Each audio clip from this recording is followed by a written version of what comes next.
Arvind, what are the details of this?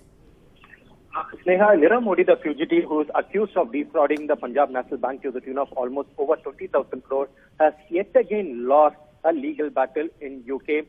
Indian government, through the agencies, Central Bureau of Investigation and Enforcement Directorate, through Interpol, had sought for extradition of fugitive Nirav Modi, and Nirav Modi had challenged this extradition before the Westminster Court. But the Westminster Court, going through the evidence that was submitted by the Indian agencies, both Central Bureau of Investigation and also the Enforcement Directorate, had held that Nirav Modi is accused of defrauding, accused of money laundering, and also other several criminal charges. And the court rightly held that Nirav Modi should be extradited to India, and only on that particular ground he was not granted bail. Nirav Modi is still lodged in UK prison. So challenging the Westminster Court, that is the lower court order, Nirav Modi had moved the UK High Court challenging the Westminster Court order. His request for oral hearing was outrightly rejected then and there itself. So on the second mode of appeal, that is the written appeal, that's the procedure in UK High Court. So Nirav Modi had opted for written appeal challenging the Westminster Court order, and today the UK High Court has rejected the written appeal of Nirav Modi also.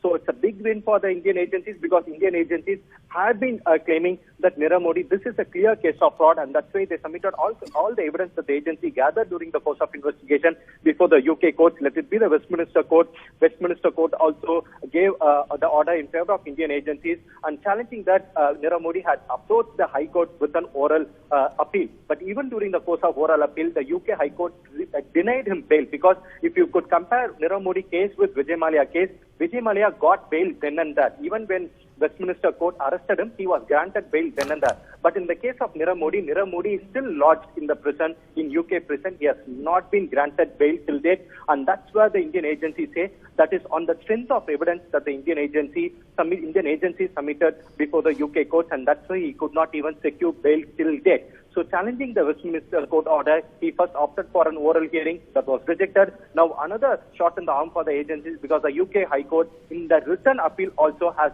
rejected the appeal of Nirav Modi. So all legal options are over for Nirav Modi, because in UK, unless and until there is a question of law, you cannot move the Supreme Court. So UK High Court is the last judicial forum which Nirav Modi can opt for. He has already exercised that option, and the UK High Court has rejected his appeal also. So in no way Nirav Modi has any other judicial forum to approach or to challenge this particular order, like Vijay Mallya also. Even Vijay Mallya did not have this option. But there is another option which Vijay Mallya has opted. The same option can also be done. The same route can also be opted by Nirav Modi, and that's what our agencies are also very wary about. Other option which Vijay Mallya has opted is seeking a political asylum in UK, saying that he is being politically persecuted in India. That is the ground that Vijay Mallya has taken, and that's why the extradition of Vijay Mallya is still stuck in UK, because that's not a judicial process.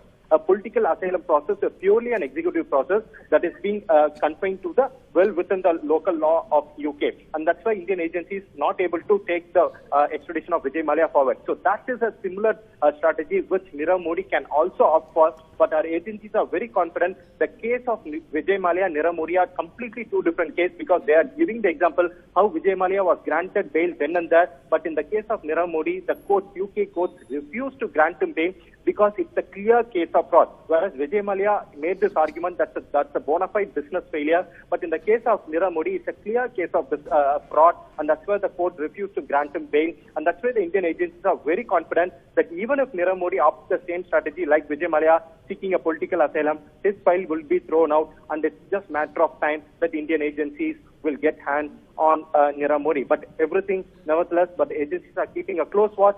They are in touch with their counterparts, the Crown Prosecution Service, CPS, that's the Crown Prosecution Service, the prosecution in UK. They are in constant touch with the Crown Prosecution Service in UK to ensure that Nirav Modi is extradited to India as early as possible. In fact, Arvind, during this whole hearing and the whole process of the legal process that went through, Indian government and Indian authorities have had to give several assurances during the process. And in fact, the UK High Court at one point had to even say, let's not pick holes into the assurance that is being given by the Indian government. So even Indian government giving several assurances to ensure that there would be medical help given to Nirav Modi in India. Yeah, that's a basic ground every accused or every fugitive takes as a guard to defend themselves from getting extradited to India. That was the same ground that Vijay Mallya also said that the prison, the facilities in prison is not very good for prisoners in India, and they also came up with several issues like citing their physical health, citing their ailments. They had argued saying that there are not enough facilities for treatment on medical treatment in Indian jails. Those are the grounds that Nirav Modi also brought it before the court, but Indian agencies submitted the list of facilities that will be provided to Nirav Modi if Nirav Modi is extradited to India. They also submitted the Arthur Road jail, because in both the cases Arthur Road jail has been given as the jail if at all if they are extradited. In the case of Nirav Modi, the Indian agencies through the Crown Prosecution Service, they told the court that if Nirav Modi is extradited to India, he'll be lodged in Arthur Road prison. And they also did a videograph.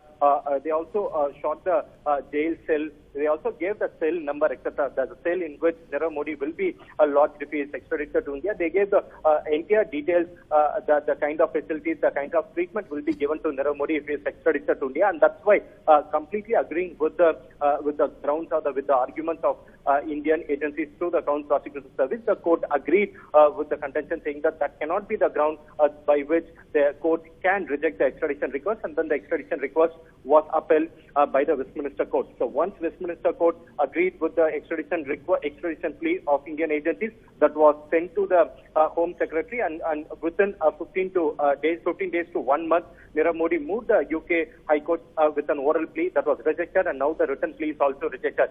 So it's now the ball or the file is with the UK Home Secretary. It's for the UK Home Secretary to decide when he or she will be signing that extradition plea. The moment the UK Home Secretary signs, then Nirav Modi can be extradited. But the only catch here is that Nirav Modi can opt for the same strategy like Vijay Mallya, saying that he needs a political asylum in UK, like how Vijay Mallya has done, saying that he will be politically persecuted if he is extradited to India.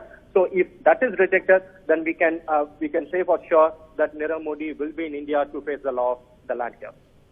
Thank you so much, Arvind Gunashekhar, for all the details. Nirav Modi is going to be extradited to India. In fact, let's give you a brief on what this case is. Nirav is the subject of 2 sets of criminal proceedings with the CBI case relating to a large-scale fraud upon PNB Bank, which is the Punjab National Bank, through fraudulent obtaining of letters of undertaking or loan agreements, and the ED case relating to the laundering of the proceeds of that fraud.